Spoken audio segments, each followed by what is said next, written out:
Hello and welcome to another WSI TV interview. I'm Amy Jarman. I've recently completed the Certificate 4 in Music Business at Tafe, Western Sydney Institute. I'm here today chatting with Basil Cook, ex-student from Tafe, and he's now the A&R Manager and Digital Music Manager at ABC Music. We also have Zoe with us today. She's a new student starting in Certificate 3 Music Business, also at Narimba, and she's going to ask a few questions as well. Basil, what exactly did you do at Tafe? I did a advanced diploma of music, which was all-encompassing performance and business. And So how long have you been working with ABC now? I've been with ABC Music for 2 years now. Before that, I was at Universal Music for 4 years. My foray into the music industry started in the mailroom, so a job come up in the mailroom at Universal. I said, yeah, I'll take it because, you know, that's the only way to sort of get a foot in the door. And within a few months, I'd earned my way into a marketing position, doing international marketing for the label. And then from there, I just sort of kept going.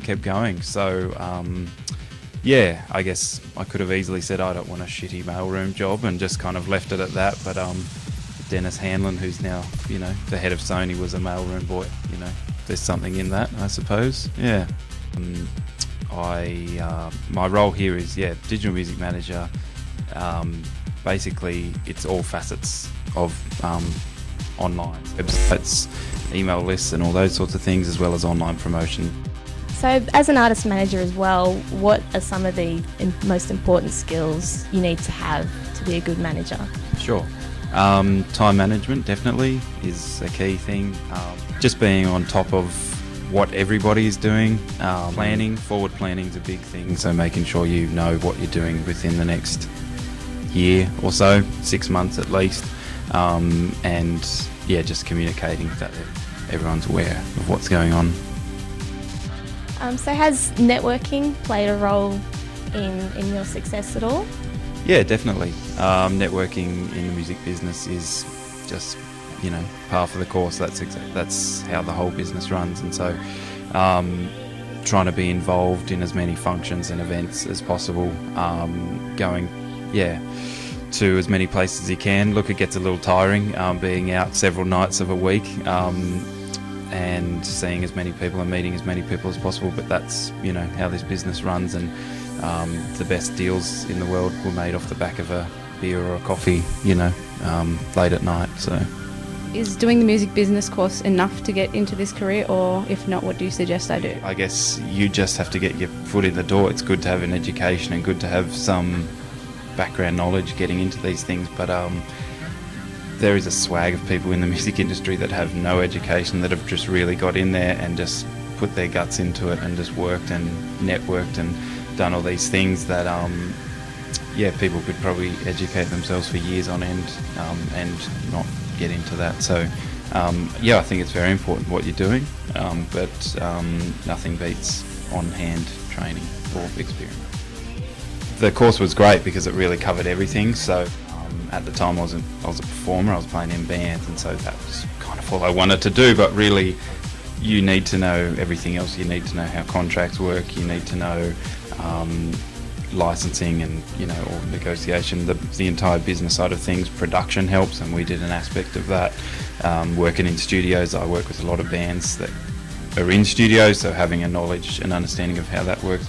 It was a quite wholesome course, and so it really set me up for pretty much most facets of what I do now. Yeah. Was the job you have now always your career goal, or did it change over time? No, I mean, I wanted to be a rock star, like, really.